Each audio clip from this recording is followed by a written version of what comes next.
We are in the heart of playoff best ball draft season. Just a couple more days left to draft our playoff best ball teams. And tonight here on Spike Week Sickos, for the real best ball degenerates, we're going to get into the biggest edges that we think exist right now in playoff best ball tournaments on Underdog, DraftKings, and Drafters, where we think we can get a huge edge from specific players, roster constructions, some Super Bowl matchups that may be undervalued, all of the things that we think are the most underdrafted or the best ways to attack these drafts. That's what we're going to do tonight. And then we're going to go ahead and fire a couple of drafts to see if we can put those ideas to use.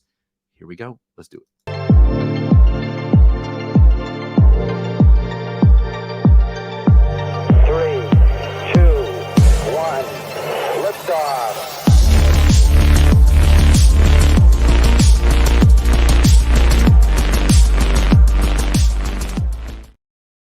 All right, step one, we made it through the intro without completely screwing it up. It certainly wasn't not going to win an Emmy with that intro, but it was better than last night where I thought my world was ending in the middle of the intro. And I also felt, you know what, we're not going to take that video down. We're not going to edit it. We're not going to edit the audio for the podcast.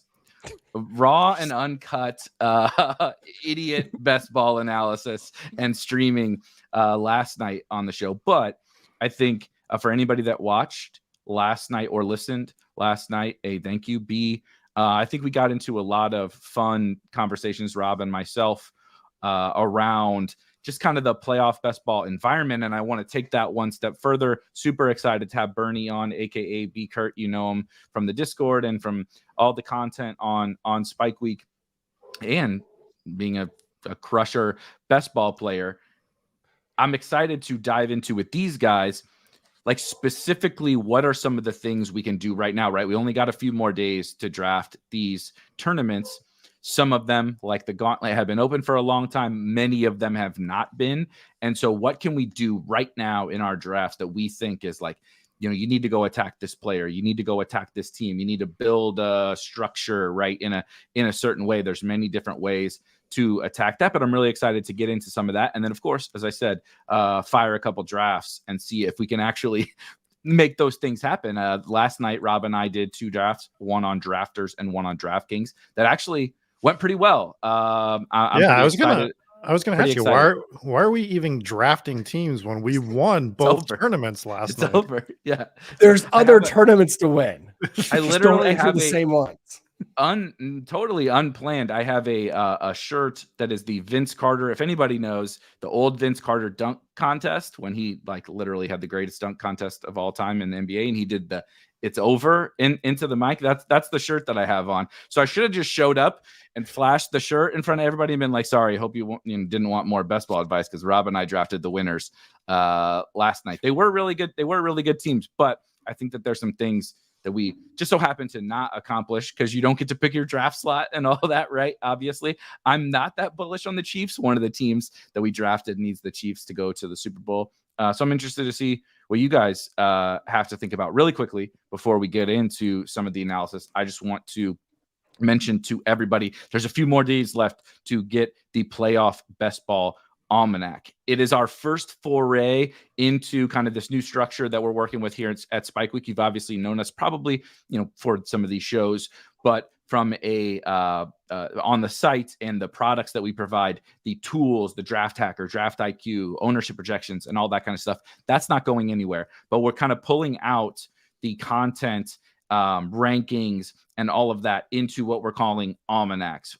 From a seasonal perspective, we'll be offering almanacs you're seeing it with playoff best ball. Of course, the NFL one will be coming soon for 2024. We're going to have MLB. We're going to have NBA playoffs. We're going to have all of that different stuff. And I feel like dedicating these almanacs to that content, if you've purchased the playoff best ball almanac, you see that hub of all the content, you got to scroll for 3 minutes to get to the bottom of them. There were team previews for almost every team in the league. We have expert surveys, we have rankings, we have roundtables, there's so much content that is within there.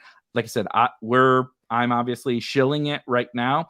But from a selfish perspective, that's where I'm getting, like, I'm listening to what Bernie has to say. I'm listening to what Trev and Silas and Rob and everybody have to say about all this, the wealth of information. And of course, the tools. We custom built playoff odds, playoff matchup odds. We'll probably pull up some of that at some point throughout the course of this show for just $20. I really do feel like it's an awesome value. And like I said, it's our first foray into this kind of almanac structure that we're doing that I'm really, really excited for. So if you're just now getting into playoff best ball, I do feel like spend a few hours listening to some of the roundtables, looking at the rankings, whatever, and you'll be like ready to crush these drafts. B. Kurt himself did some like awesome, like in my opinion, self-biased opinion, best in class strategy articles for each site.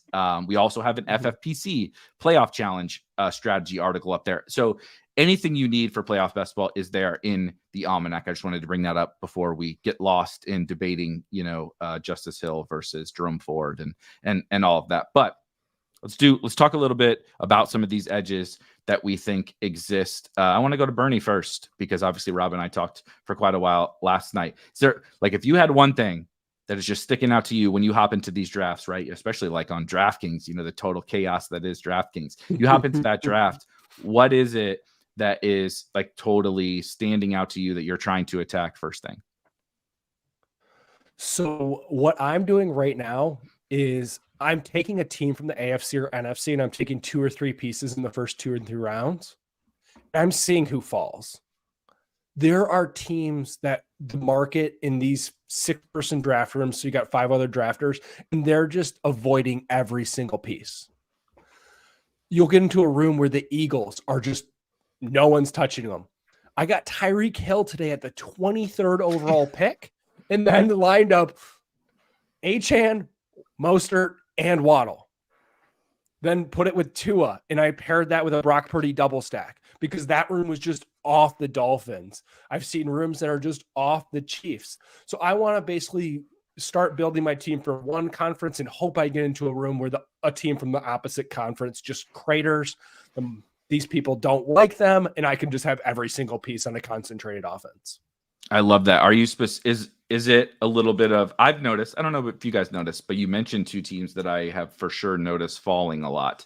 The Dolphins specifically, especially again on DraftKings. I've been drafting mostly on DraftKings, so I'll be a little biased that I'll reference that because it is I feel like it's a feeding frenzy. If you're listening to this, I'm just shooting money guns as I draft on DraftKings. 100%. Hey guys, I already maxed the $3 because that baby's filling tonight. Well, the $3 they're going to end up with like 520 maxes because those puppies are filling really insanely fast. But it feels like on DraftKings, I think the Dolphins stand out to me in like what you are referencing. Where look.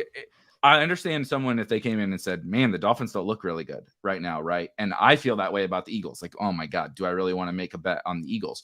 But if you do take a step back and you say, when the price falls, you mentioned Tyreek Hill. I think I got Tyreek at like, I'm making up a number, 17th or 18th overall. And I like did a lap around, my office. Like, holy shit, this is how did this just happen? This guy was going 2nd overall all for this entire draft cycle. And now he's falling that far, and I was excited, and you got him, an entire round later than I did. But when the prices fall, what's super fascinating to me is that those kind of guys become ancillary pieces, right? Around, right? You used to we would have the conversation, Rob will enjoy, of threading the needle with the 49ers and Ravens, who we all love, but when Tyreek Hill falls to the 4th round or the 3rd round or whatever late pick that you get, he almost becomes like a little bit more expensive Nico Collins, a little bit more expensive Mike Evans. And it's like, would I like for him to make the Super Bowl and play against the 49ers? Sure, of course. But at this price, I don't need that anymore, right? When he was going 2nd overall, you needed the Dolphins to make a run. Maybe not the Super Bowl, but certainly make a run. Now, Eagles, Dolphins are like these cheap pieces that I can just like bolt on. I started Christian McCaffrey. I believe I'll screw it up, but it was a 49ers stack. And then Tyreek was still there, which then also allowed me, I tried to push it with Mostert, Waddle. I ended up with 4 Dolphins on this DraftKings team. I got Tua with my very last pick because I had already taken all the Dolphins, and I'm like, I'll just use Tua in the first round. He's going to get me to Purdy. So now the Dolphins went from I need them to make a run to they're just like filling the first round for me. If they can win 2 games, awesome. Then I'm golden. But I don't need that anymore. And I feel like that is one big edge of these falling superstars, where I can now get these awesome players at cheaper prices that it doesn't require them to like make the Super Bowl anymore. Earlier today, I had a team where I started Josh Allen, Stephon Diggs. My 3rd round selection was either going to be Amon-Ra or Tyreek Hill. And I was like, man, I might even be able to push Tyreek to the 4th round. And so I went Amon-Ra, and Tyreek went like the pick before my next pick. I'm like, I almost just got Tyreek in the 4th round. And he didn't even go with my team, but it was just like, if I can get Tyreek in the 4th round, I'm going to take Tyreek in the 4th round. And that's the interesting thing about this, because if people are fading someone like Tyreek, they're fading AJ Brown, who's a little bit different with the injury. But if they're fading Tyreek, that means they're fading all these Dolphins. So you have Raheem Mostert going 47th overall on DraftKings. Is that a perfect player to put on your your Baltimore and San Francisco double bye team? Because Raheem Mostert's playing this weekend. Correct. These people that don't want Tyreek, they're not going to want Q-tag Raheem Mostert. Throw him in there, get them through, get your good teams playing in the divisional round. Like, just makes too much sense. I agree. I think this is what I do love about playoff best ball. Like, over the course of the summer of regular season best ball, of course, prices change, right? Guys get hurt and all that kind of stuff. And we do have to figure out how to navigate that. But it's not to the extent that this is. Like, Tyreek Hill was never going to fall from a top 5 pick to the 3rd round of the regular season. Like, I mean, if he got suspended, I guess would be the only outcome that could happen, which ironically has happened before. But he that thing is not gonna, that kind of dynamic doesn't exist. It only exists here. And it has nothing to do with the player most of the time. Now we'll talk briefly about those injured guys, because I want to hear your guys' take on this. Feels like a funky year. I don't know that this has happened in the last few years where we have all these hurt guys on these good teams, and like they're really good players. But it's not about Tyreek Hill, right? Tyreek Hill is whether you want to put Christian McCaffrey 1 and him 2, and where CD fits in there, he's absolutely easily in the top 3. In my opinion, I would probably argue he's the best asset in all of fantasy because of him playing wide receiver as opposed to running back. And he's falling, and not because like, oh, his outlook changed, right? Like, Tua didn't get hurt. Like, Tyreek didn't get hurt, although he gets hurt. Like, him and Waddle get hurt every other play during the games. But nothing changed about him. It's just people have soured on the Dolphins. And I understand that. But like I said, as they sour on the Dolphins, that makes you need less from him, right? You don't need what you needed a month ago from Tyreek Hill or the Dolphins anymore. And so, like you said, I'm using Tyreek because he's plummeting, and he's like, I think I still have him, I don't know, 4th or 5th overall or something like that in our rankings. And I still believe that. But like Mostert and Waddle, today was the first time I took a team that didn't have them. I had 100. I had only done like 6 or 7 drafts, excluding the one with Rob. I think I'd done 6 or 7 drafts yesterday. Every single one had Mostert and Waddle, because I am attacking. It opens you up to be able to do so much, right? Like, you want 49ers, you want Ravens, you want to draft Sam Laporta, you want to draft Mark Andrews, you want to draft all these guys. Guess what? Take Mostert and Waddle, and even if they lose, they can be valuable to you now. And that wasn't the case before. So I feel like from an edge perspective, when we're starting there, like Tyreek for sure, but like Mostert especially just feels like an absolute slam dunk. I think that the Ace Ventura Super Bowl is the slam dunk, because you have the Miami Dolphins, the Philadelphia Eagles, right? Both of those teams are the 2 teams that have fallen. You brought it up with the Eagles, and you're starting these teams with Brock Purdy, Lamar Jackson. Who's a better quarterback to get, especially on DK, where you're getting him in 5th, 6th, 7th round? Jalen Hurts, 2 weeks of Jalen Hurts, especially if you're trying to carry a Brock Purdy team. to the Super Bowl, or a Lamar team where they just absolutely dominate somebody defensively and it's not a Lamar game, because we saw plenty of those this year as well, right? Oh, So yeah. give me the Jalen Hurts side of that for when I'm building those, or even when I'm just building anything. I mean, the Dolphins, I've been attacking a little more, but that's part of me having more Eagles from earlier drafts, probably, where I'm stepping off the gas slightly, but I'm only going from like 50 miles to 45 miles an hour, right, with the Eagles. So I'm you just still passed the gonna cop. Like slowing down for the officer, but you're not hitting the brakes too hard that they notice. You don't hit the brakes. You take the foot off the gas, right? That's what they say. When the cops can watch, if you hit the brakes, your nose dives right in the front, so they know that you're braking. You just took the foot off the gas, right? Yeah. I'm looking for the town line. Like, maybe I need to take an exit at some point, but for now, we're just going to keep cruising. Yeah. You're looking for the exit signs. It is funny. Bernie, how do you feel about the Eagles? Because this is probably stupid, but I feel more confident in the Dolphins at their prices because, like you said, it's so consolidated. I know what I'm getting out of Mostert, Tyreek, and Waddle. Basically, those three guys, I just can consume the entire Dolphins offense. Even if I only get them for 1 week, I know fantasy production is coming, right? They're playing the Chiefs. They're going to score fantasy points. How many, I don't know, but I certainly feel confident about that. The problem with the Eagles is that A.J. Brown is hurt. Devonta Smith is hurt. Jalen Hurts broke his finger. Is kind of hurt on Sunday. Dallas Goedert hasn't been good no matter who's on the field, with him, without him, whatever.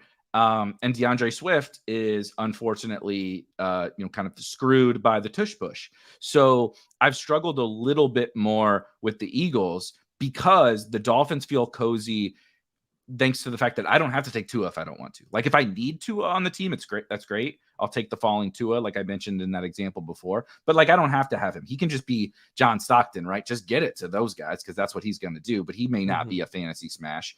But I need Eagles to get healthy. I need Eagles to play better than they have. I feel like it's a little bit more of a lengthy parlay with the Eagles than it is with the Dolphins, although I also do still see the huge upside and huge benefit from drafting them.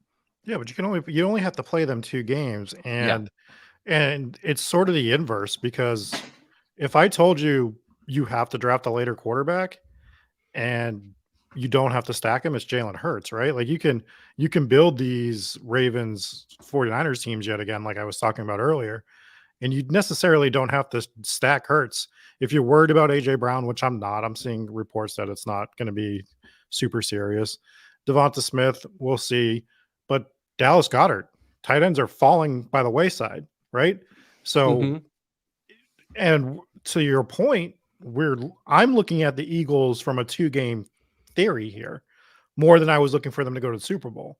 So I think like that's the problem that people have sometimes too, is that when we were drafting Eagles 4 weeks ago, it was with the intent that they were going to the Super Bowl, and their draft prices reflected that. Now their draft prices have plummeted, and it's like, well, now they're probably just a 2-week team. If you're lucky, they make it to the NFC, championship somehow. Right. But if I'm playing the Eagles, I'm playing them in the scenario that they can go to the Super Bowl, but I'm not necessarily playing them for the Super Bowl. They're the Rams, right? Like the Rams. Yeah, they're usually a 2-player team rather than a 4-player stack team for me, right? Where I'm building them around Ravens or Bills or hell, even Dolphins if I really want to, but I'm not building them as like my primary go to the Super Bowl team usually. What do you think, Bernie? So with the Eagles, I really like what Rob mentioned there, because there's different ways you can deploy these Eagles players, especially when you're looking at DraftKings and drafters. We have the tight end. Dallas Goedert gets really interesting. You mentioned Eric, he hasn't been very good. There's not a whole lot of good tight ends to fill that tight end position. Right. He hasn't been any worse. I'm looking at somebody. Swift didn't play because of illness. Smith is hurt. AJ Brown's hurt. Like, at some point, if you get over 5 targets on DraftKings at the tight end position, you just immediately have value in the wild card round. So whether that's to get a Kittle or a Likely through pairing them with these other people, great. Rob mentioned Hurts solo if you're doing Lamar or Purdy, great. I've also built out some mega Eagles on DraftKings in the last 24 hours. Here's First how time you what can do happened. it. First time you can first do time it you all can really summer, do it. or all winter. But like, let's say I start with an AFC build Lamar or somebody, and the room just screws me over. And I got to go, hey, I need something super unlikely. I need to get a 3 or 4 player stack because I didn't get a certain position. The Eagles have professional football players at every single position. You can't say that about all these different teams.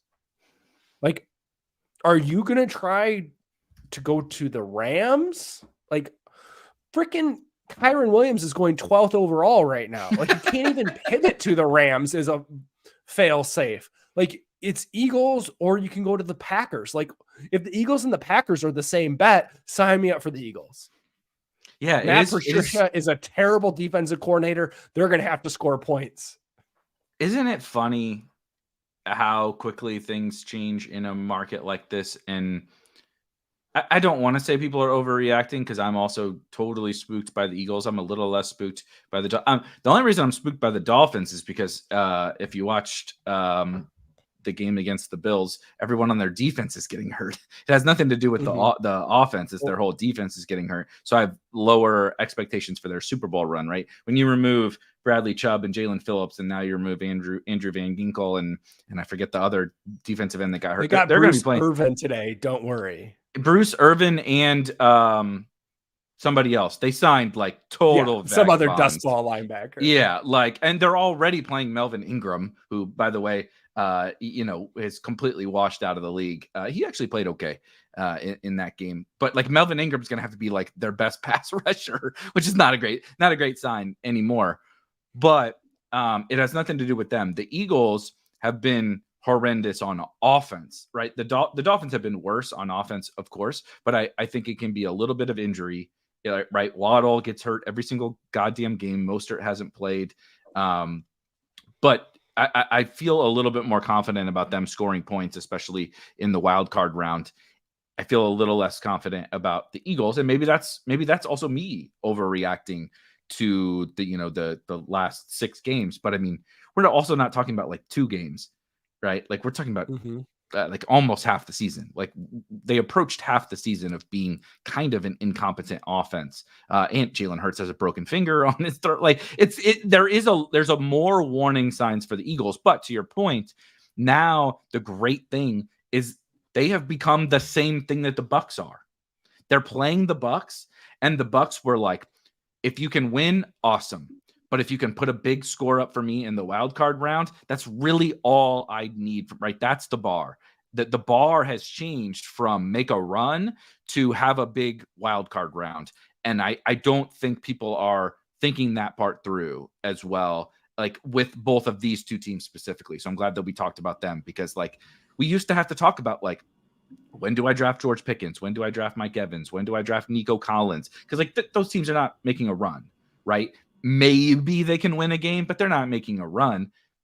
But now the Eagles are in that category. And I think in terms of edges, like we're talking about here, that is a pretty big one. I think this also goes into the question myself and you got today on Twitter from Matt, where he said that he was listening to our stream last night. And if you're building a bet and someone snipes your quarterback to the point that you're drawing dead, would you ever just optimize to advance early rounds? Feels like I'd rather do that than go like Pittsburgh stack or whatever. It's a good question. And it was a great question. And I think these teams play into that as well too, right? Like, yeah, I mean, clearly you want to advance, but the whole point of these tournaments is winning them. So these teams, Eagles, Miami, hell, the Browns, if you have to play the Browns, if you wanted to do Pittsburgh, like whatever, you need to play these tournaments to win them. And there's still opportunity to win. Like, we've seen Cinderella stories in the NFL before, and we talked about this last night, right? Where, teams make a run sometimes. And let's just say you show up to the dance, you show up to the Super Bowl.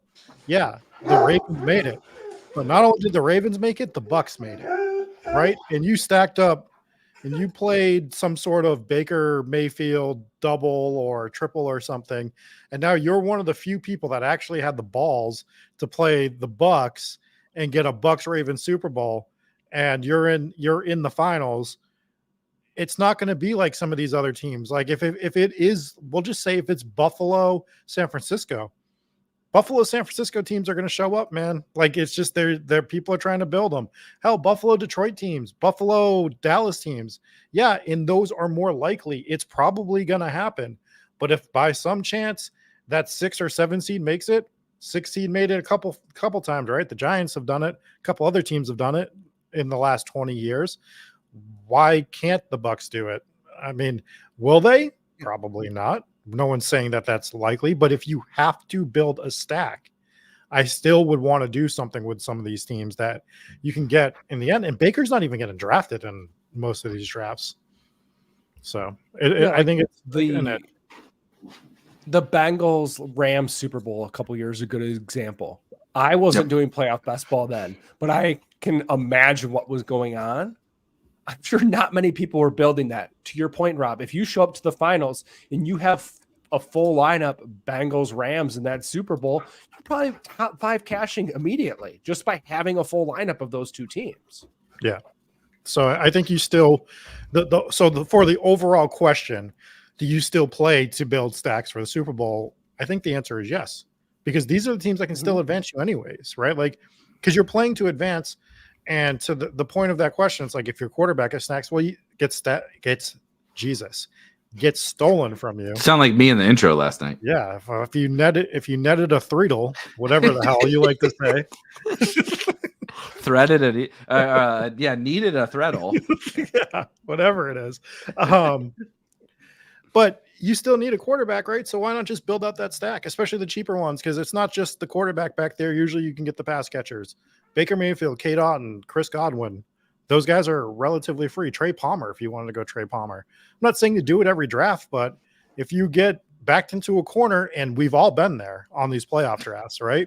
You've had a plan, and then you're at the 1 or the 6th turn somewhere, and you drafted Deebo Samuel, and then you just watch Ayuk, Purdy, Kittle, everyone go off the board, and you're just like, well, not doing that. I guess I'll pivot to Dallas. Oh, all the Dallas guys are gone.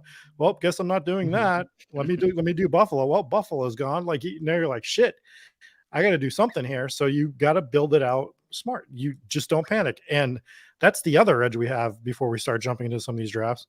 We see the panic drafters or people that don't understand the concept of getting to the finals, especially on DraftKings, right? So I've noticed it with 1 or 2 drafters every draft I'm in where they're just drafting whoever the hell they want and they're not live to win the tournament at all.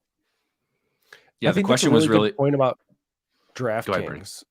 I think I'll have a lower advance rate than maybe even a normal advance rate on DraftKings, just because there's so many people that don't understand the contest that I'm probably going to lose quite a bit, which is making me put in more volume because the teams I get through to the divisional round are just going to be built and structured so much better than everyone else I'm competing with the last 3 rounds. So DraftKings, I'm prioritizing volume over cost of entry.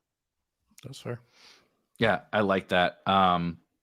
Just super quickly, do you have, like Rob said, before we get into a couple of drafts, I want to rip another drafters one and probably DraftKings. Sorry to our underdog brethren, but everybody's doing those.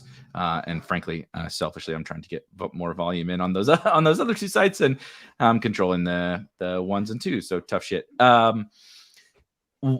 What are you guys? Do you have, right? So 2-part question, I guess.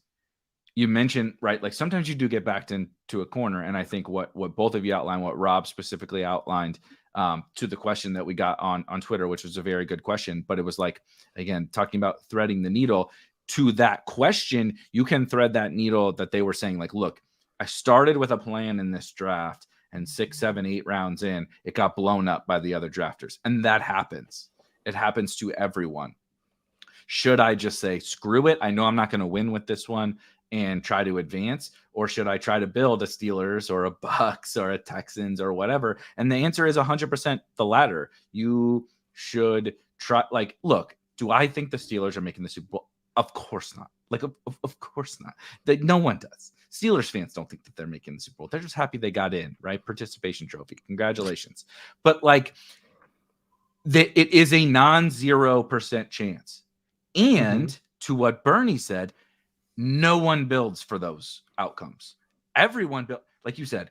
Do you think if the Bills and the 49ers play in the Super Bowl, that there will be a million teams with the Bills and the 49ers?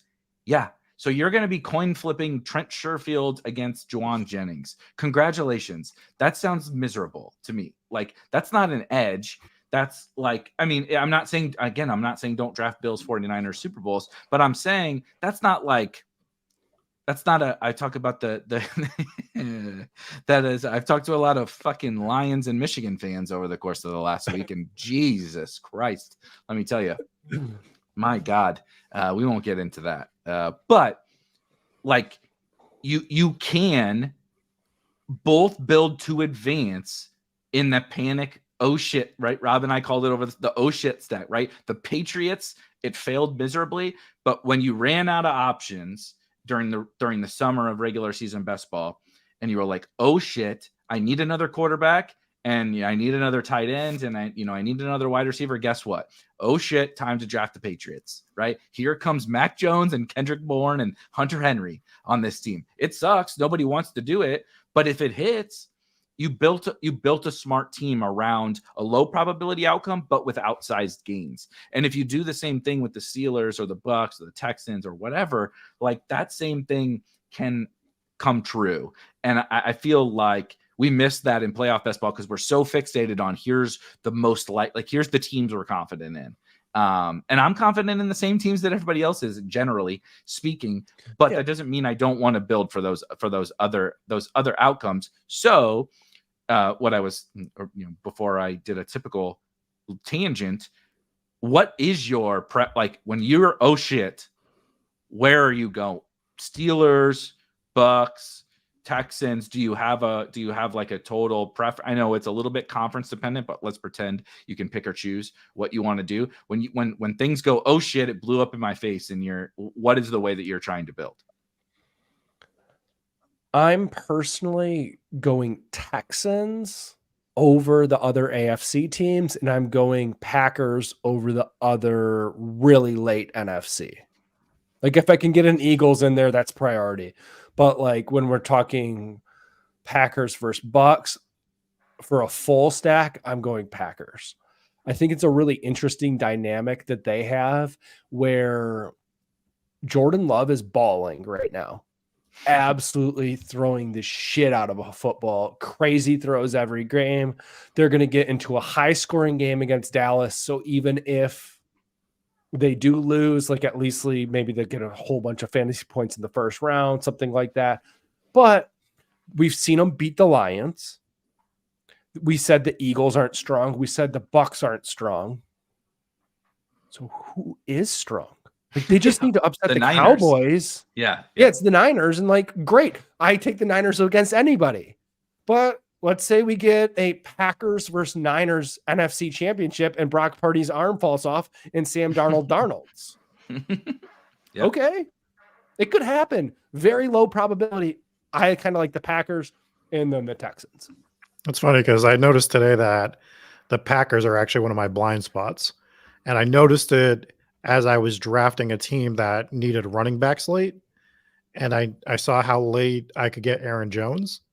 Mm-hmm. And I'm like, oh shit, like Aaron Jones on a slate where running backs kind of suck in the entire playoff best ball format, right?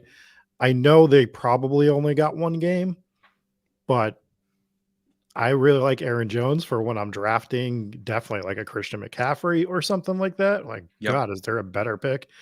But to go off of that, it's like, well, I haven't been drafting Aaron Jones enough, but I haven't been drafting Packers as a whole enough. So I agree with Bernie on that. I need to start doing more of that.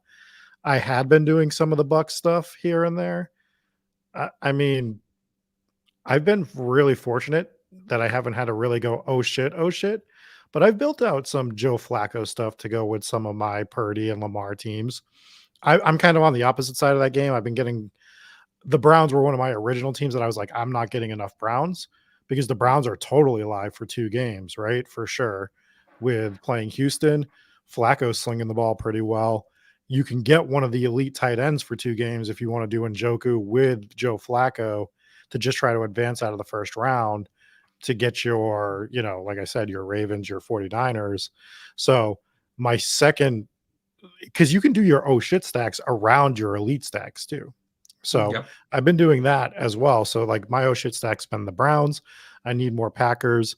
I think the Eagles, Miami, you can kind of flirt with saying they're oh shit stacks. They're not quite at that level, but they're close. You can plan those far enough in advance that you can get them though, if that's what you want to do.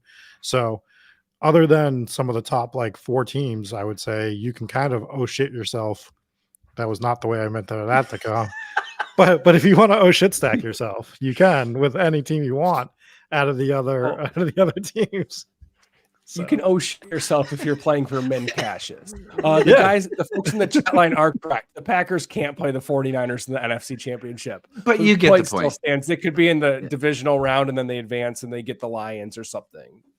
I'm trademarking oh shit yourself, by the way. That will be a t-shirt next year. T-shirts, coffee cups. Coffee cups are perfect for oh shit yourself. Great advice. Oh shit yourself. That is excellent. But I what you guys said in all seriousness, totally agree. I'll just add one quick thing. If you saw the thumbnail, you noticed I put David Njoku on there. And so to Rob's point on the Browns, I did want to bring them up because I think that they deserve a note when we're talking about edges in God damn it. They deserve a shout out when we're talking about teams that are edges. And super quickly, I just want to pull up our playoff odds. This is I thought I had it by Super Bowl. One quick second. So when I go to the Super Bowl matchups, right? So you see here, it automatically filters by odds to make the Super Bowl. The Browns are just about the same as every single one of these other elite teams that all go super expensive. And I understand it's Joe Flacco, and I understand that it's they shot up quickly, on underdog specifically, in the gauntlet when they started to make a run and Flacco was playing well. Flacco, Amari, and Njoku, whatever, they shot up a little bit, but then they kind of flatlined, ADP wise, and they're cheap. They are almost an oh shit stack. Not an oh shit yourself stack, but an oh shit stack that you can get in the mid to late rounds of these drafts that I do quite frequently. I mean, David Njoku specifically on the sites, DraftKings and Drafters, where I need a tight end. I think he's a great pick on underdog too, with his touchdown upside. But when I need a tight end, the team that has the 5th best odds to make the Super Bowl plays arguably the worst team in the playoffs. Texans, Bucks, Packers, however we want it, Steelers, however we want to slice and dice those 4 teams, whatever. I don't care. They're all pretty similar to me. Plays one of the worst teams in the playoffs at home. Or not. Anyway, you get the point. Plays the Texans. Yeah.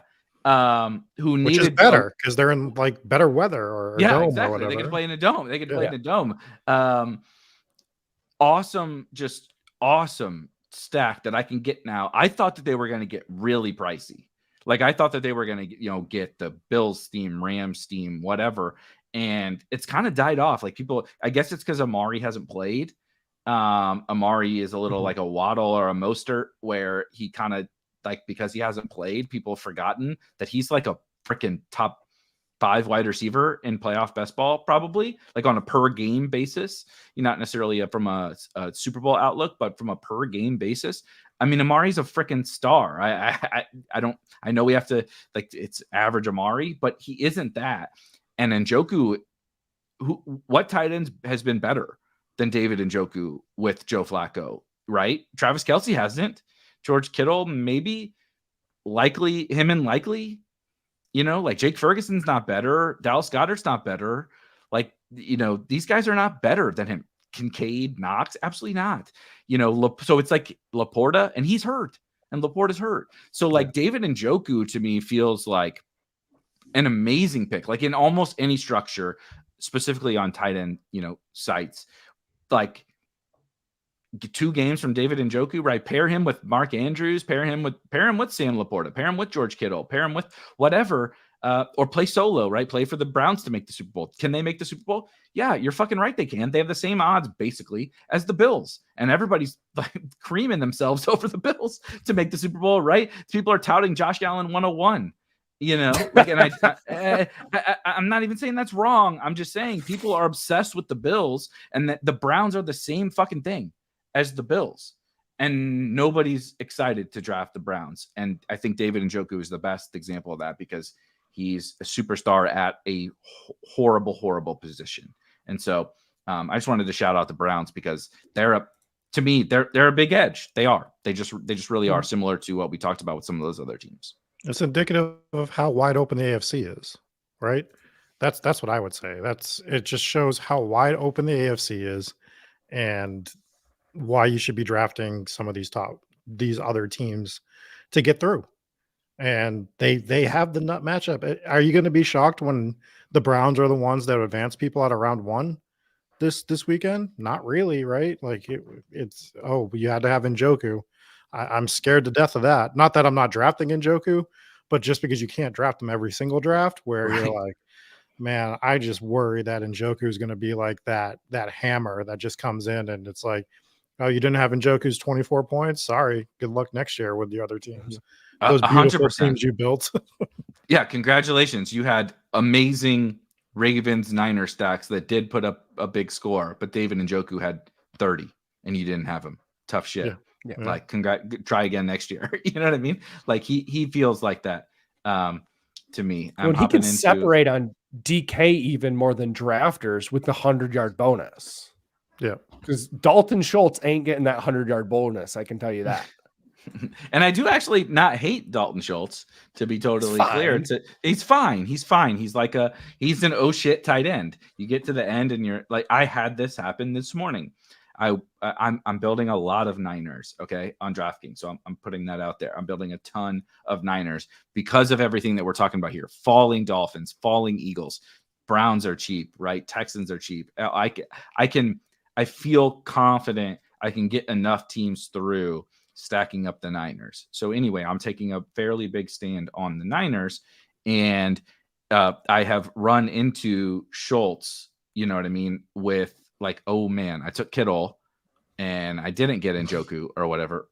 Rob, what the fuck are you doing? I'm trying to do things and I'm not at my desktop, so it's great. I love it. Don't do that. Don't do that. Yeah, I can see all the views. I can also see all the views. But well, I built a whole new one for us tonight. How great was it? It was perfect. It was great. I appreciate you. But now I'm very rattled.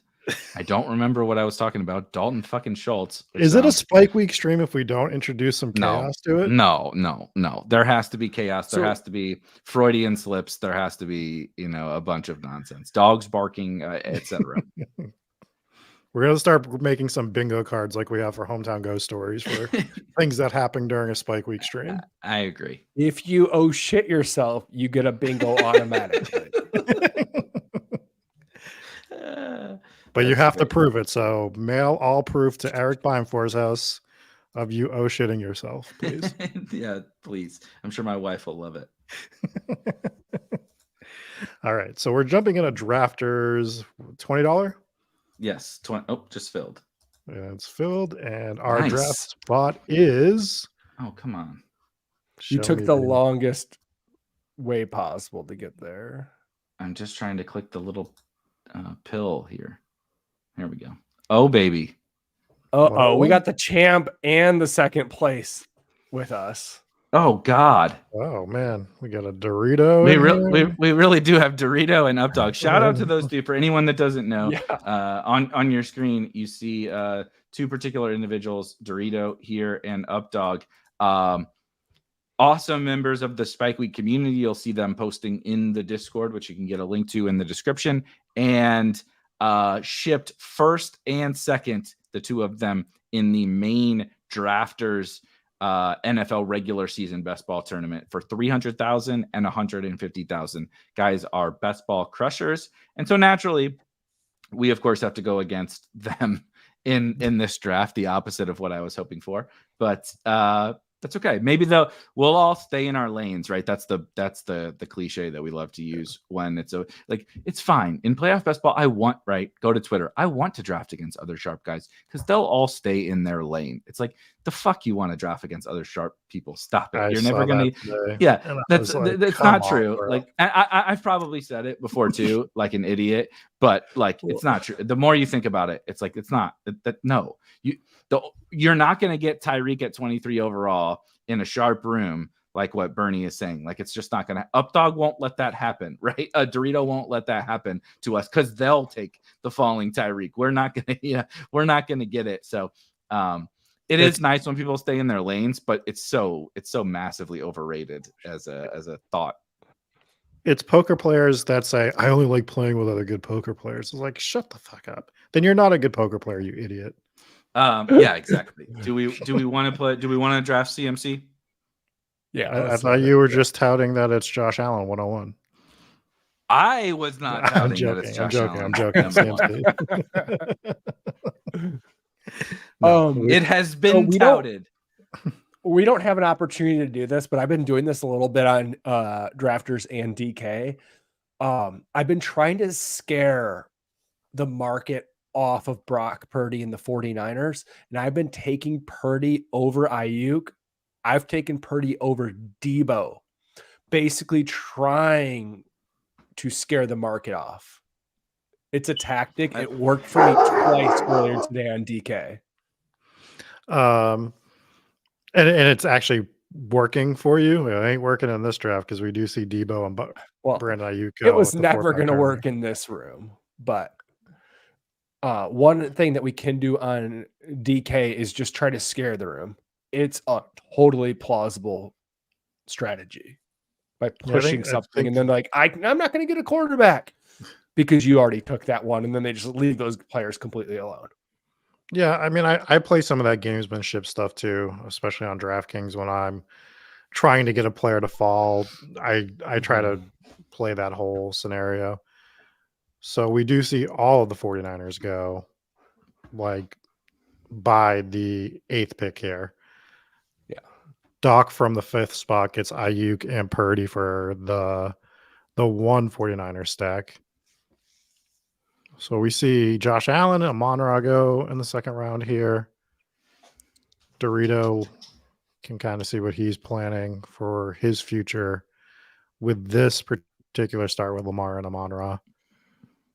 Going to be interesting to see where Stan goes here. He took Lamb, goes Cook. So, can I sell you guys on something? Yes, please. Kelsey Rice, what do you think? And try to see if we can get Mahomes to fall. Rob? I'm not going to say no, but I feel like we built the 49ers. And it's okay. That's okay. I know we can do it again, but I like to not play repeat episodes on Spike Week. But yes, it probably makes sense. I can see doing Kelsey Rice and yeah, we did it a little differently last time. So I kind of like this. On Drafters, I believe we went Dak here. Yep. Gave in to the QB thirst. And but I like this. What are you guys doing if you take CMC 101 and something like this happens, right? Where all the other good 49ers get gobbled up. What are you doing to like strategically build something that makes sense where he's really kind of going to be your only worthwhile 49er? I like either this plan or playing into the Ravens. So I like this plan a lot because I know I'm not going to get a 49er tight end. I know I'm not going to get a 49er wide receiver. What did we just do? We just got the 2 best Chiefs.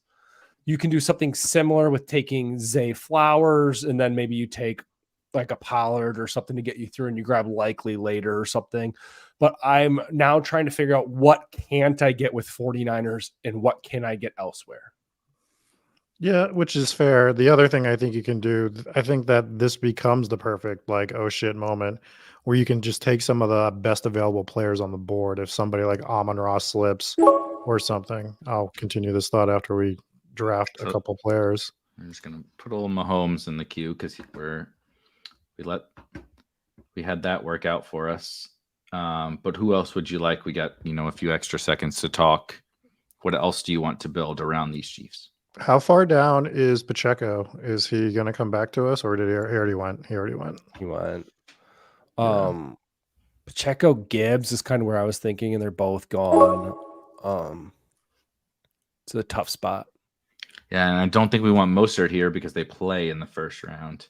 Right. We don't want Dolphins necessarily. I'm just We going to could go, Kyron go there. because we could do Rams. We don't need a tight end. I don't think we want to draft any more tight ends. No. What do you think about Kyron? Are you guys cool with Kyron? Good. Yeah, let's do it. All right, so Rams. Now, CMC is a one-off for us, which is totally fine, especially on drafters. Well, the point I was going to bring up is well- he doesn't really have to be, Yeah, he right? doesn't have to be. That's true. Because this is where you can build with you can go superstar route for the first 2 to 3 picks, and then you can do those backdoor AFC stacks. Like if you wanted to try to get I know we're doing it with the Chiefs, but you could also do it with the Dolphins. You could do it with the Browns if you wanted to, and you could still get Jawan Jennings or something to have 2 San Francisco 49ers and play it that way, along with having like some of the studs up top to help with your quote unquote advance rate, but still be building for the Super Bowl when the CMC stuff kind of goes sideways, like it's usually going to do. And if we add one more Chief, we're super live still for first place. Yeah, well, we already won. This second place. Second place. When you bring the bye teams into play on drafters, it does lower the amount of live players you need because there's just teams that aren't going to be able to fashion full lineups. Hardly anybody's going to get a full lineup in the Super Bowl week. Mhm. So it's just going to be impossible in a lot of regards. So something here where now we're just building, hey, how do we get some teams? So we score a high wild card round. We play off the Chiefs 49ers Super Bowl, I think is very viable. Yeah, I can see that. What do you guys, with drafters being cumulative and everything, it's at Bernie's point, are you ever just like looking at an offense, like let's say Dallas, you're like, well, if Dallas makes a Super Bowl or even gets through 3 games, but they put up 35 points a game or something like that, I can still win this just by onslaughting team A, say Dallas, say Buffalo. So I think that's where drafters comes in a little bit more with a little more interest, where like I'm still playing for Super Bowls, but I understand that there are teams that can just like walk the dog on everybody. You know what I mean? Like just absolutely mollywop the rest of the teams. I agree. I think Puka makes the most sense on this team as our next pick. What do you guys think about where we want to go from there? Because Rams are a little bit dried up. Is there another Chief? Do we want to start with another AFC team? I don't think we need another Chief yet. What are NFC running backs that are available right now? Well, we probably don't need. Dude, Montgomery's the pick here. If we have Kyron against the Rams, we already drafted 2 Rams. Oh, we took they're playing each other. Shit. I think it's probably Rashad White or Evans. Yeah. Nope, Evans is gone. Godwin. Do Rashad White, Godwin. Preference? Take Rashad White. Yeah, and I just noticed that it's Dorito that has Mike Evans. So sorry, Dorito, if you're out there watching this. He'll take Godwin then. Yeah, sorry for you and all. You'll be okay with your $300,000 bet. Yeah. I'm so sorry that you're rich. I'm so sorry you have so much more money than me right now. Conversation we need to have, and maybe you guys talked about it last night, and I didn't get to that part. McKinnon or CEH, any interest in either of those humans? Rob, what do you think? I like CH as a late round flyer on some teams. I think it's CEH, and that just makes my stomach turn. But I'm not sure McKinnon will be back. Yeah. I don't think we have to do it here. We probably want to go wide receiver, but I thought it was an interesting point because I'm sure people watching will get into a stage where they just need a Super Bowl running back somewhere. Yeah, which is what we need to think about. Well, that's why I wanted to build them through the NFC ones. That's why we drafted. So now we have Kyron, we have Rashad, and we have CMC. It's like between those three teams, we're betting on Rams, Bucks, or Niners to make it against our Chiefs, right? We made our Chiefs bet. Now we just bet on one of those three running backs to get there, and we're good. Yeah, I think we're good at running back. I think we're good at tight end. Technically, we're good at quarterback if we want to be. The beauty of the Chiefs is exactly what's happening here. That I mean, if you get Pacheco, that's great. I would like to have Pacheco, but you can get Mahomes, Kelsey, and you lock down those two positions. And so you have a little bit of right. You have CMC. You can build in the Rashad Whites and the Kyrens who may not advance, but you may not need them to because they just need to get you to Christian McCaffrey, right? The whole goal of everything is you made your Chiefs stand, but now we need to just get to Christian McCaffrey and then build out everything around the fact that it's Chiefs and Christian McCaffrey and see how everything plays out thereafter. Yeah. All right, so we are on the clock. I think it's mostly just wide receivers the rest of the way here. Like, is Shakur still down there? Yeah, I like Shakir a lot. And then we do start to have Chiefs. We do have Jaden Reed, Pickens. Star DeMarcus. I'm going to take Shakir really quick. So who would you take alongside Shakir? Rob, what do you think? Chief or another one of these one-off NFC guys?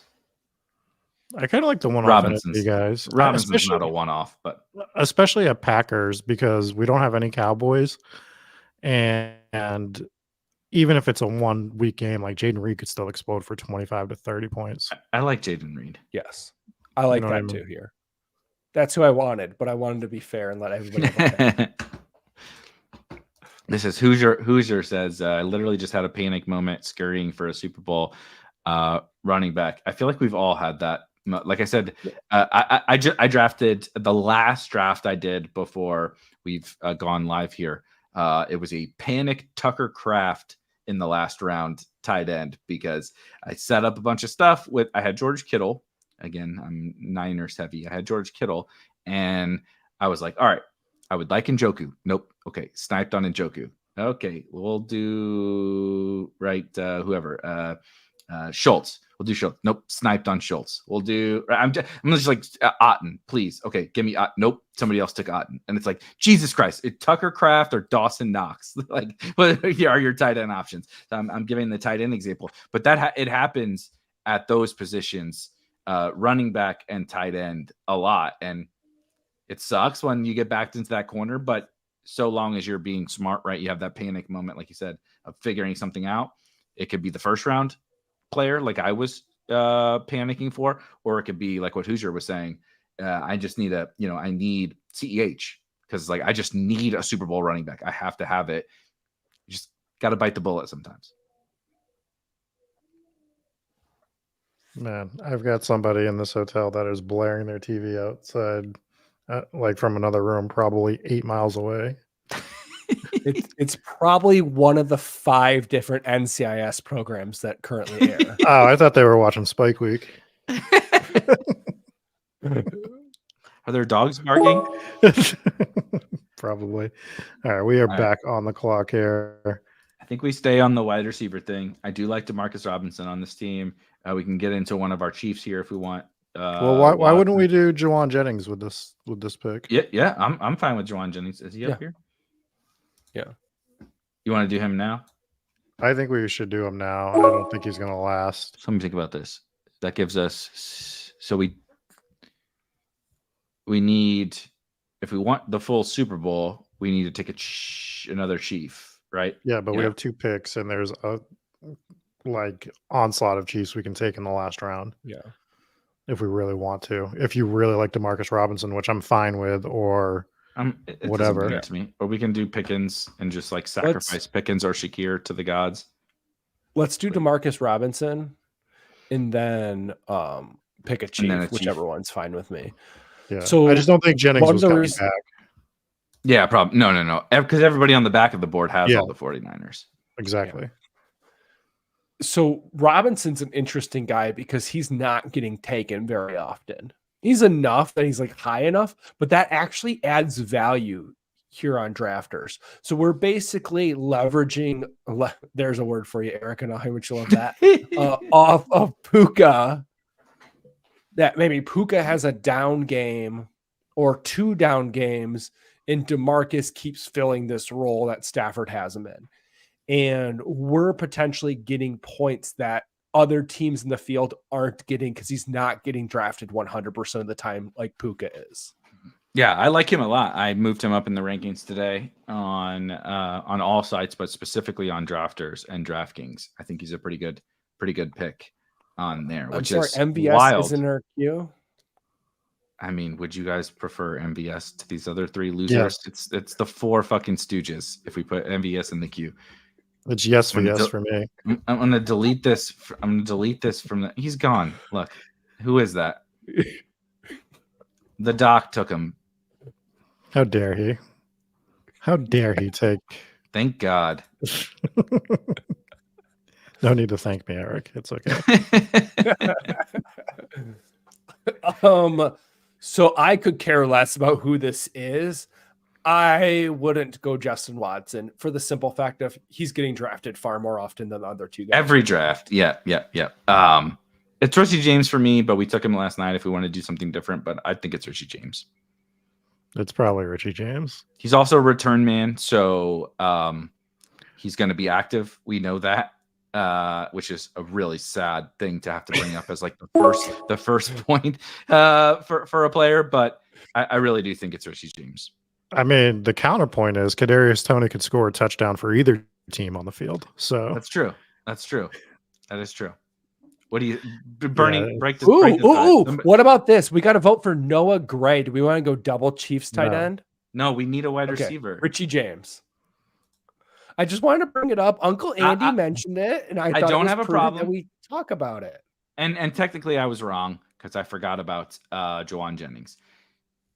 But I would rather. I mean, I think Noah Gray would have made some sense there. But I had forgotten about Juwan Jennings, so my original thought was, no, dumb. We need a wide receiver too for the Super Bowl, and I was wrong about that, so I'll hold that L. But ceiling Richie James or no, I mean, you're praying for a touchdown from either of them, so really we're wasting our breath talking about it. But I think Richie James has the better chance of being right. We drafted Travis Kelce. We need Travis Kelce to be the tight end. Noah Gray could catch a touchdown, but Richie James has a chance to be like actually useful in this scenario. So quickly for the audio listeners, we started with a 101. I think that's 2 in a row on drafters. So 2 Christian McCaffrey teams in the last 2 nights on drafters. Came back at the 2-3 turn, and we did not take Patrick Mahomes as a part of our Chiefs, but we did start the Chiefs stack with Travis Kelce and Rashee Rice to try to push Patrick Mahomes all the way back to us in the 4th round, which did happen. As they say, I told you, you want to be in a room with the sharp drafters because everybody's going to stay in their lane. Yeah. We knew that. So Mahomes falls all the way back. And then we take Kyron Williams because we need a little bit of running back juice. We need some NFC stuff. With Christian McCaffrey being on bye and with betting on the Chiefs without Pacheco. Take Puka Nacua, Rachaad White, Khalil Shakir, Jaden Reed, Juwan Jennings, Demarcus Robinson, and Richie James. Pretty good team, I think. I think so. We're 3 for 3 on teams I feel are good, live, can win this whole thing. We're smart. Picked our one-offs strategically, right? Jaden Reed makes a lot of sense, I think, on this team. Khalil Shakir makes sense on this team. But we also are set for the Super Bowl too. And we didn't do anything like stupid, like totally crazy. So I like this team. Do you want to do a DraftKings draft really quickly before we get out of here? Yes, but it might end up being just you 2 halfway through because I do have to go do ghost things. I was just gonna say, we also don't have to if we don't need to, but we can do a $4. I'm getting in it right now. The $4 20 max Let me change my screen. Oh, and here we go. We got the 102. Oh, baby. All right, talk about your 102 strategy. Give me 1 second. Did we get the 102 last night? I don't remember. I don't remember what we did on DraftKings, but I mean, the 102 strategy is you draft Christian McCaffrey or CeeDee Lamb, depending on who's still there, right? Like that's how you got to play it. That's what I've been doing. I actually got a lot of 102s today, but I build it through CeeDee Lamb in general. Are you bringing anybody up to the 102s, Bernie? No, I'm going CeeDee Lamb or McCaffrey. The problem with CeeDee Lamb, though, is Dak is, I think, 7th or 8th overall right now. Mm-hmm. And you're getting QB thirsty idiots on DraftKings that are taking your Dak Prescott. It's not as easy to get as Dak on drafters. So that's my only concern, but I still think you have to do it. I've still been getting enough CD Dak stacks on DraftKings when I take CD that I understand like where his ADP is and all that fun stuff, but I've been able to get enough CD Dak teams on DK that it's not a concern for me. And I think that just opens up like, hey, if Dak gets pulled before you, are you pivoting Chiefs? Are you pivoting Dolphins? Are you pivoting Bills if Josh Allen is still there? Like, what are you doing? Because it's realistic Dak could go. But I think it's the right move to take CD. Something I was going to bring up, though, was to try to go Niners from a little bit different draft spot. Non-Christian McCaffrey Niners was something to refresh. Yep. It looks stuck. Still stuck. Good. Oh, there we go. Oh. Okay, which Niner do you want to do? Debo. Just pull him up a couple spots, see what happens in the second round, see if we can get the Niners non-Christian McCaffrey stack, and then build like our Browns, Dolphins, Texans, whatever, that kind of stuff in the AFC. It's just listen. I generally take CD. Your money. If you want to pull Joe Flacco up to the 102, well, CD. So I'm totally open for CD. I mean, that's who I generally take, but I'm just floating a different idea if we want to try something. Let's do it. Let's do the Debo one. Let's just see what we can build. Good. So this is similar to how I got Purdy double and then Tyreek earlier. So we could be looking at something like that here by pulling Debo up. It gives us a little bit more opportunity. And I don't even necessarily think you need to get Brock Purdy on this team. You don't have to. You don't have to. You can get your quarterbacks from the quarterbacks from the AFC. Yeah, I'm totally in for that. I'm going to see how this 2-3 turn goes, and then I'm going to leave this to you gentlemen to finish up. Sounds good. Is that a maize in blue hat Eric's got on? Look at that. Nice. St. Louis Blues. I would never support Michigan. I don't condone cheating. Wow. Michigan pays for about 42% of the bills in this household, so I will not accept that. I bet Washington last night, so felt good. Got money down in game plus 8.5. Felt really good. Got the ball at like midfield, more than midfield, down 7. I'm like, all right, they're probably not going to win. Just cover 8.5. And boy, did that go poorly from that point on. All right, well, this is going to be an interesting spot. We got Kittle and Purdy on board here. Who do you want? Obviously, the 101. I think it's Kittle. I think it's. I would go Purdy. I was going to say Purdy too, but. See, I think if you take away. All right, let's try Purdy. I'll trust you guys. If he takes Kittle, you're kicked off the stream, both of you. Rob's leaving, and Bernie, you can go hometown ghost stories. Come on. Oh, big money. No Mahomes. I mean, we get Tyreek as a consolation prize. If we all right, we win. Beautiful. Okay, so now this is why I wanted to do this, is to get that specific stack basically, and now you start to have some fun with your AFC components. Yeah. Off the Schneid is asking me, what's it like when it's always spooky season for me? Does anything legitimately scare me anymore? Yeah, the ocean. Have you seen giant squids? Terrifying. The ocean. Motherfucker will walk into a haunted. Like, you want to know what scares me? Sorry, I know you have to run, but you remember the old like MTV shows or whatever, where they went into prisons, like old prisons and insane asylums?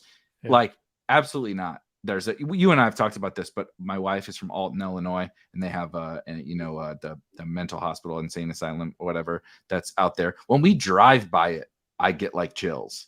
Like, I couldn't step foot in that fucking place. Guess you're gonna have to come on a ghost hunt with me at some point. Yeah.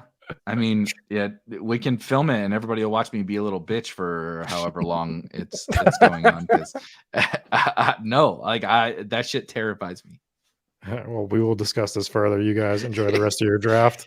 All right, enjoy. Everybody, if after this, if you do enjoy some of that ghost stuff, go watch Hometown Ghost Stories. It is a lot of fun. Rob and Jesse specifically, and of course Dave, who doesn't necessarily do Spike Week stuff, but those guys are awesome. It's awesome content. All right, we're about to be back on the clock. We took Deebo Samuel, George Kittle, and Brock Purdy to start here. What are you thinking, Bernie? How do you want to? So obviously, we don't have any players alive in round one. Something to consider. That's fine. But we have a pretty strong 49er stack. How do you like to approach this? So we have a couple options. We can go Chiefs, Browns, or Dolphins. The guy after us took Mahomes, but he does not seem to be a competent drafter. And I apologize if you're here and I misread you. I may have not seen your Pacheco goes. I kind of. I don't want Chiefs. Browns. I think Njoku Amari here makes a ton of sense. Yeah. The problem then comes our running back, but Ford or Hunt is fine.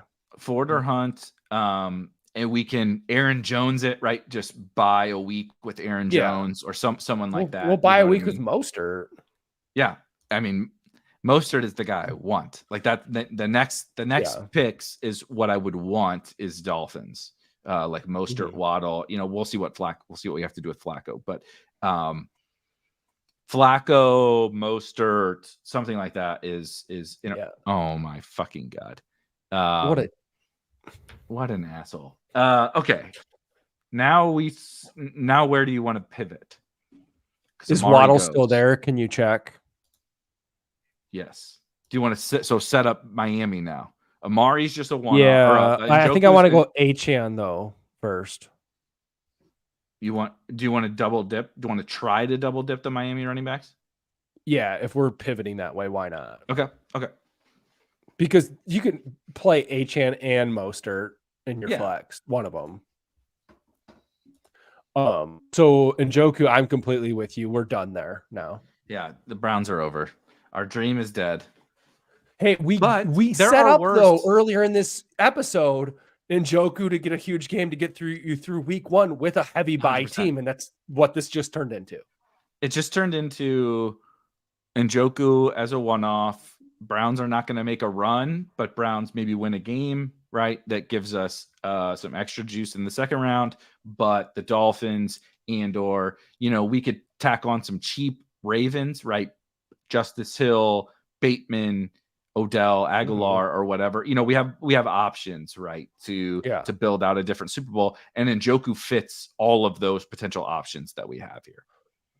And the nice thing about the 49ers pieces we have is we can have those very lesser Ravens guys, because you can't tell me there's not a chance that these are just the three players you need in the Super Bowl that we have in Justice Hill, or I'm not drafting Dalvin Cook, but somebody falls in the end zone or something and he's the Raven you have. For sure. I'm just going to put them in because I will forget if I don't. Also, it doesn't make any sense Bateman's to me that Odell way down there. Bateman is so far down. Aguilar's even further.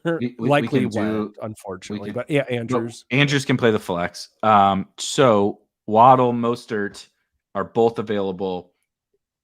Who do you want to take here and try to other one you want to push around the corner? I think we just take Waddle since we already have the running back. think there's any risk of Mostert here, but also I thought we were okay on Cooper. So Yeah.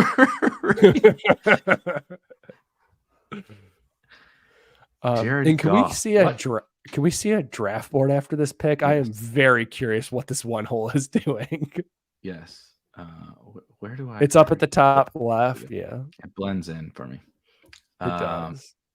So the 101 went Christian McCaffrey, Patrick Mahomes, James Cook, AJ Brown, Amari Cooper, Jared Goff, Khalil Shakir. I believe that is all different teams except Shakir is his first guy that is on another team. Yeah. So welcome to DraftKings.com. Yeah. Sorry, Mike Corral. Not trying to be negative, but you drafted a shit team, so I am being negative, I guess. So the 5 spot got a pretty interesting build going here, playing for a double bye Super Bowl, but with Pollard and Cooks to come through. And that's a really nice, like trying to get 3 of the 4 conference championship teams build. Definitely. You don't always see competent builds. So I want to highlight that person with a rabbit as their logo. Yeah, you don't know. Yeah, you don't always see good teams. So when we do, we spot that unicorn. We gotta check it out. But yeah, I think the other teams here look fine.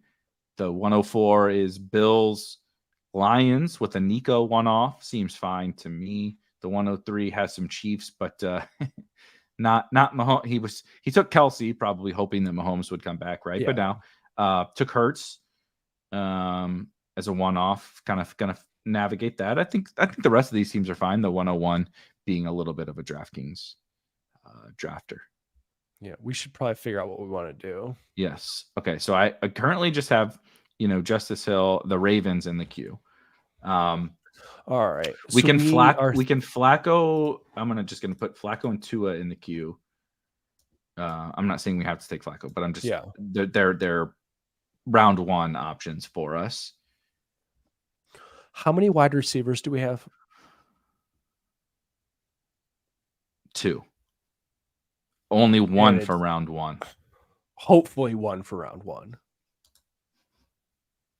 I say we get a strong wide receiver here.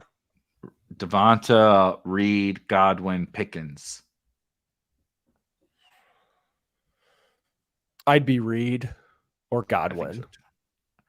I think Reed is the right answer. So now keep pushing the quarterback. Flacco's gone. It's just Tua. I feel okay about pushing. I mean, there's the Tyreek team to worry about. This person is the only person I'm worried about taking Tua. And if we get totally screwed, we'll just take Jordan Love. Yeah, we'll just because we have our second, third, and fourth round quarterback already. Yeah. Okay. Godwin. He takes Godwin, which leaves Devonta Smith. I'm trying to think this through. Our Aaron Jones one off. We don't need any more. I kind of feel Justice Hill. Yeah, I was gonna say good wide receiver or Justice Hill. I think let's take Justice Hill because the Steelers do it. The Steelers as good, air quotes good, wide receivers are still going to be available, and JMO is also still going to be available. Again, I don't call him good, but he could, fill a flex in the wild card round or something. And we don't have any. Not Justin Watson. Yeah, exactly. So I have a question for you. I haven't dug into this at all.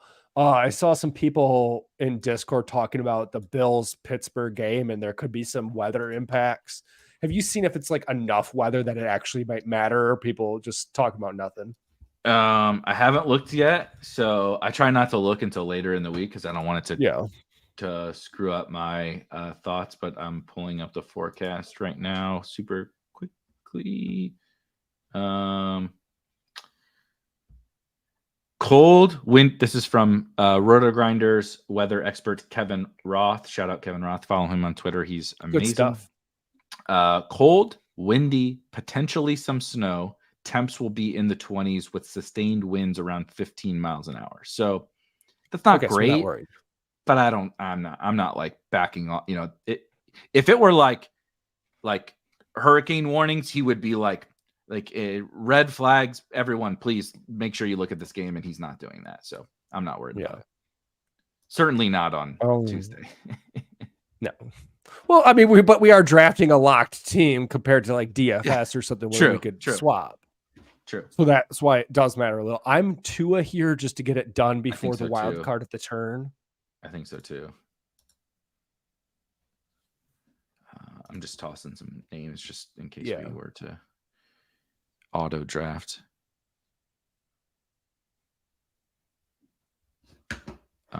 Okay, Aaron Jones goes. So we take Tua, and then we took Justice Hill, right? So what do you think about those other Ravens? I just want to think through our starting lineup for the wild card round. So Tua, both of the Dolphins guys, and Waddle. So we need a big Dolphins game, and then Njoku, Jaden Reed. So ideally, we would get a upside wild card player plus another Raven, I think, is what we're kind of rooting for here. But do you think that's enough? Or do you think we want to sacrifice the extra Raven to get early juice? Or how do you like to approach that? Because it wouldn't give us a full starting lineup. Yeah, it wouldn't give us a full starting lineup in the Super Bowl, but we are a smidge light. We're a smidge light, so I probably here go upside running back. Najee. Yeah. So gross, but yeah. Najee or Pickens. No one's doing Jalen Warren, but I just think Najee has the goal line role right now, so it's fine. Don't you think if we have both Miami backs, our dream is to be able to use both of them and take Pickens to play at wide receiver? Okay, yeah, I like that. Because I'm also not fully, I'm more sold on Mostert's health than Waddle's. Right. And so right now this would give us Jaden Reed, maybe Waddle, and George Pickens at wide receiver. And then we're just for sure counting on one of the Miami running backs in that scenario. If they both pop, beautiful, right? That's absolutely perfect. But we don't need it then necessarily at that point. Yeah. And I think we have nice enough pieces in the wild card round that if we get a super explosion and the other guys are just mid, it's fine. Yeah. Yep. I agree. I mean, what we need is obviously a lot of things, as is the case with playoff best ball, 49ers to make the Super Bowl. But this now bet is Dolphins have a big wild card, right? Tua throws several touchdowns to including the running backs, and right, the Dolphins score a bunch of points. It's kind of our new bet here, which is fine.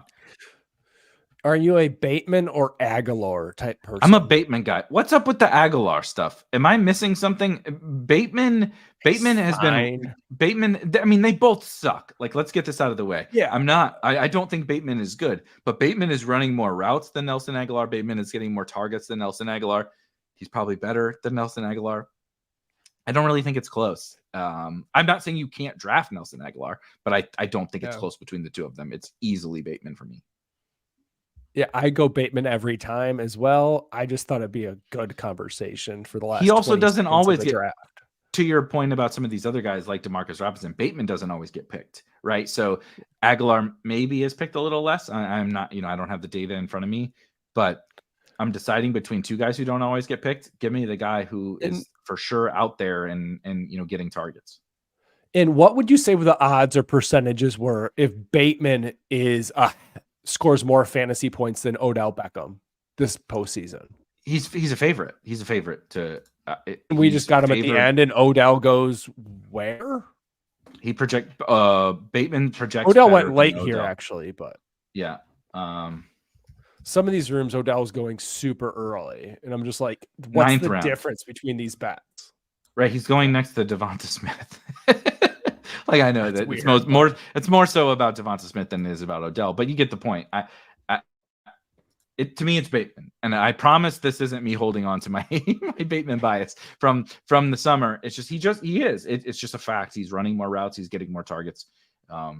He's getting higher value targets than Odell's getting. It is what it is. I don't think it's bad. Quickly, we'll run down this team from the 102. We decided to go away from the CeeDee Lamb and try to build out a 49er stack, which I think works pretty well. Of course, like most 49er stacks, especially 49er stacks with Ravens, we got to thread the needle, as one might say.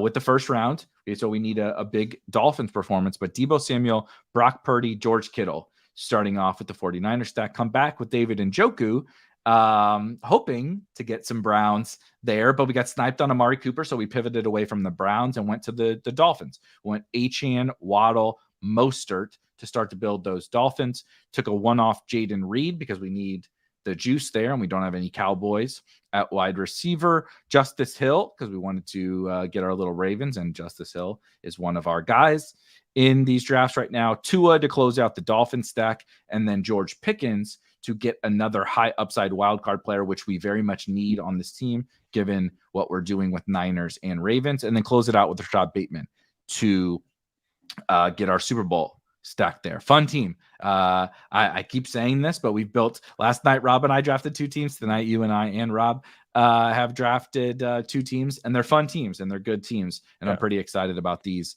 Nothing ever goes perfectly. Like, we didn't plan for the Browns snipe, but I think it's a good example of how you can be adaptable during the draft and still build a really strong team, and a really strong team that has double buys, right? Yeah. And that's the interesting thing about this is we have a few different outs. I don't love the Dolphins and the Ravens together just because of when they would most likely meet, but wild crap can happen in the NFL.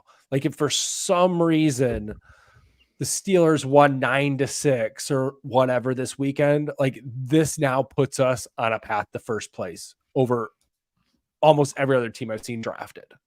100%. Like it's just, I totally agree. Totally agree. It's when you get backed in a corner and you can't make it as perfect as possible. How do you still construct a puzzle that has realistic paths? That's it. That's the perfect closing point. We're putting together a puzzle, and sometimes you start to put them together wrong, or it doesn't work out perfectly right away. But how do you navigate to still land that plane and still have that puzzle to where at the end it all fits together and it all makes sense? It may not be the best puzzle. It may not be the puzzle that you wanted, but it's a puzzle that makes sense and all the pieces fit together. And I think that's what we did here in both of the drafts. Scheduling, programming note.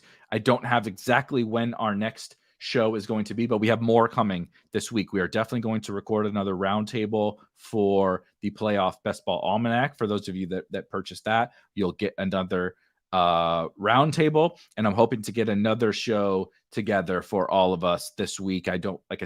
We'll figure out that scheduling, and maybe we'll even ask you guys in the Discord when is a good time. We'll figure out another show to draft some playoff best ball teams this week. So be on the lookout for that. If you have not watched last night's episode, we drafted 2 more teams and talked a ton of strategy as well. Last night, just Rob and myself. Go check that one out. And like I said, go check out the Playoff Best Ball Almanac. There's like so much great content. Bernie has done an absolutely amazing job of, like I said, everything, but specifically like the site strategy articles are just incredible. You need to read those if you're going to go hop into a draft and understand the nuances of the different sites. He has perfectly laid that out for you. So there's a link to the Almanac in the description, and hop in the Discord. That's where you're going to get tons, like all the real-time information about when the shows are coming and what we got planned for the rest of the week here. Because there's, we're going to hop into 2024 very quickly. And next week we'll probably do, they have the playoff, the gauntlet returns or what, they have still playoff best ball coming next week that we will cover as well. And we will stream some of those drafts, but we're kind of, at the end of the road here. So we got a few more days that we will hop in some drafts with you guys. But again, make sure you're in the Discord so you can get real-time notifications on all of that. And for myself and for Bernie and of course for Rob, go check out Hometown Ghost Stories, and we'll see you guys a little bit later this week. Peace.